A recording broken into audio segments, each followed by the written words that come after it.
Welcome to my childhood, slash middle school, slash someone else's childhood. I never actually owned one of these, but it seems like everyone else did. Everyone I knew back in the late 90s, early 2000s got started on one of these. And by one of these, I mean a cream-colored Squier Strat, one of them, because there were thousands of versions of the cream-colored Squier Strat, and we knew nothing about neither of them other than they were never in tune. Everyone had one of these. I didn't, though. I still claim it as my childhood, but I didn't. It was my childhood in the same way that the Super NES was my childhood. I never got to own one. I jumped straight from this not an NES thing to a shit-of-the-mill PC an entire eternity later. But a couple kids in school had the Super NES when we were like 10 or 12, so I will never not conjure up fond memories upon the sight of Donkey Kong Country. And the same thing goes for the cream-colored Squier Strat from some far eastern land. My parents got me an electric... you knew it before you saw it. It was a cream Strat and a comically small solid-state amp. You might remember Gorilla or Pyramid. Down here it was Johnson or Stanner if you got lucky. Again, I didn't start on either. My starter pack was this guitar I still own and play to this day, into an Iowa AD 3800 deck, and from there into another home audio combo turntable with no name radio thing with a 3-band EQ, and that gave me the gnarliest fuzz you've ever heard. Fuck, the 90s were awesome. So yeah, anytime I see one of these, I get the same warm, fuzzy feeling I get when I hear Plush by STP late at night when everyone's already some degree of drunk and then the inevitable high school story starts slurring about. That's what the cream 90s Squier Strat is to an entire generation of guitars, myself included, a slurred blur of warm, fuzzy nostalgia.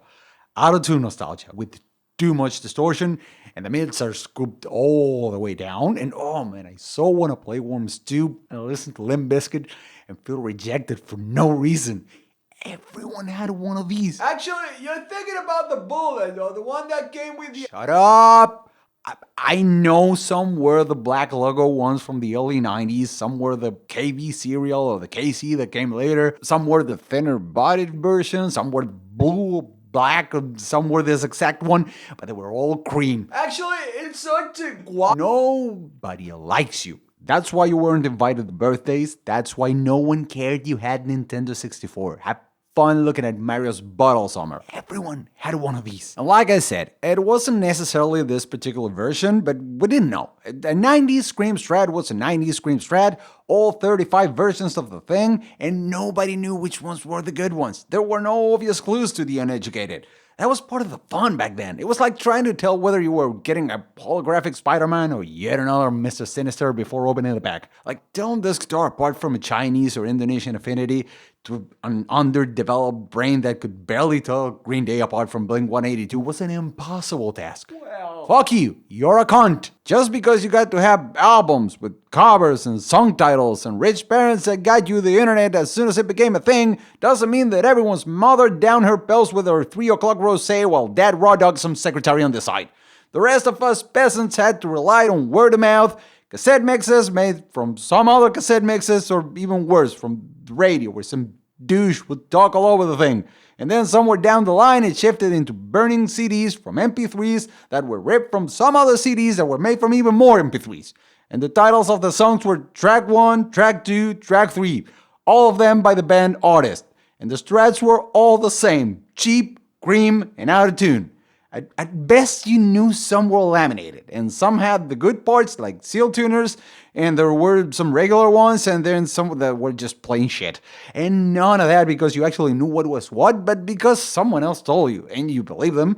But there was barely any info anywhere, and most of the people at stores knew as much about those guitars as you did about the genetics of your Pokemon collection. Like, if I saw one of these back then, a VN serial, sung and made, however the hell you pronounce that, gold logo, highly desirable by some of today's geek standards, Scream Strat, through the lens of my Dragon Ball Z tainted 12-year-old eyes, I would have been fixated on the trap tuners and the awful experiences I'd had with those at the time, and that would have been my judgment, that it was one of the iffy ones.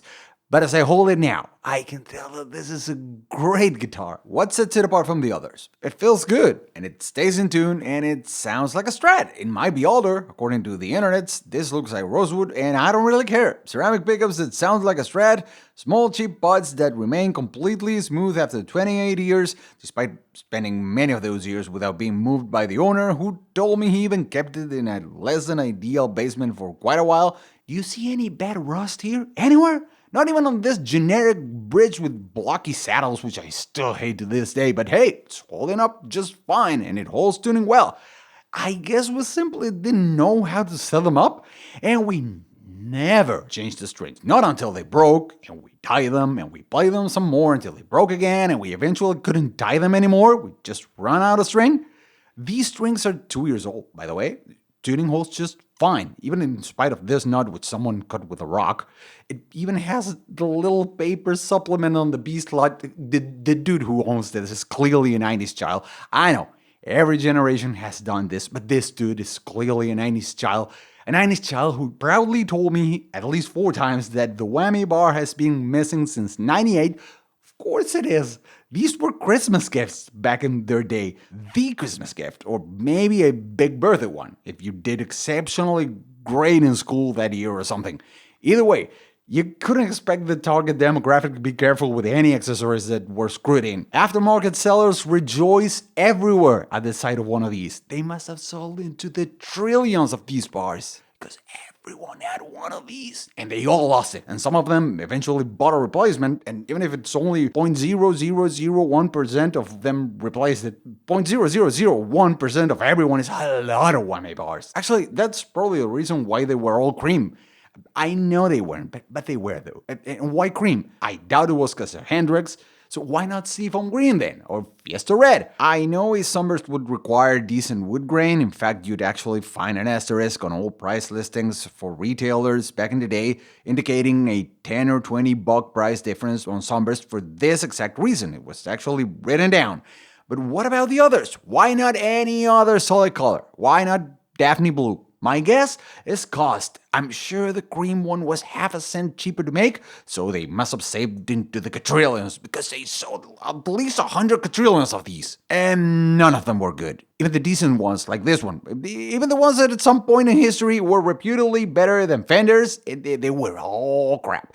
Because the worst ones ruined the reputation of all the others. Yet another echo of the CBS days. Squier, just like Fender, unable to keep a steady straight line. It's like trying to pick a lane on an old Daytona USA arcade with these people. Nobody knew when the steering wheel would go nuts with these, and it could be a gem.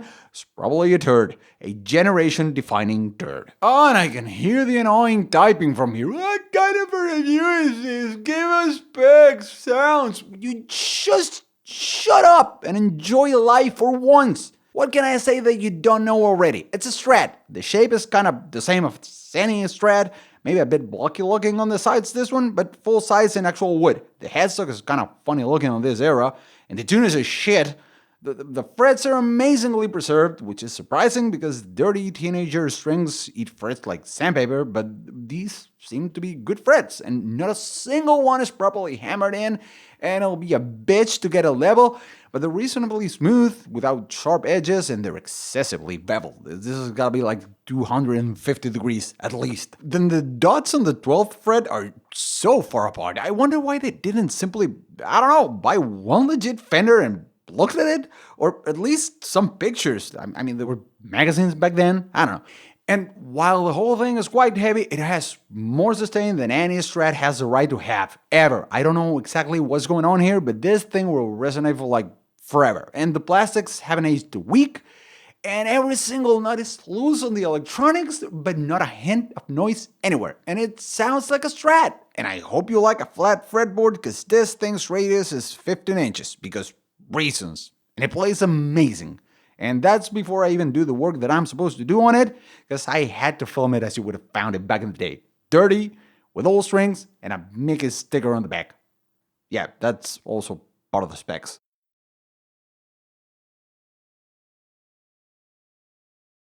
Alright, it's been a while since I managed to keep one of these below the 10-minute mark, and also the ending was kind of abrupt. I don't know what happened there, but my notes simply stopped after the Mickey Mouse thing. Not that there was anything of value to add, but anyway, I want to take the chance to acknowledge that yes, some of my references might be off by about 5 years. Wanna know why? Because I was raised in bumfuck nowhere. Try this. Picture your own big city frame of reference. I'll use New York, since everyone knows what that is. Now, start driving west. Take the I-78 all the way past Jersey. Yeah, just keep going. We're skipping an entire state. Over the Delaware Bridge River we go, and I guess at this point you should have Allentown in sight. Just drive around it. We're not hitting any major cities today. Still on the 78? Good. After like 30 minutes or so, you'll get to Hamburg. Might as well take a break, stretch your legs, stop at a 3rd Street cafe and look around. Check out where a young, no helmet wearing, no license plate motorcycle riding me might have gone past on its way to high school. Alright, once you finish your eggs and what might be coffee, it's PA 61 North, past Port Clinton, past Deer Lake. Then once 61 turns into Center Turnpike, take a left on Adamsdale, another left on Meadow, past Landingville. Now you should see Schuylkill River on your left. See the boat dock? Okay, now first house to the right, that's me. Well, almost, because like I said, New York was just a frame of reference. The actual process should be repeated way down here. I'm not doing that with my real house though, there's too many weirdos out there, but you get the point. It was most people's idea of bumfuck nowhere plus 5,000 miles into the third world with virtually no internet. Also, that was about the time that I really discovered alcohol, so there's not much accuracy to anything I reference, really. Anyway, now you know why my 99 might sound like your 94.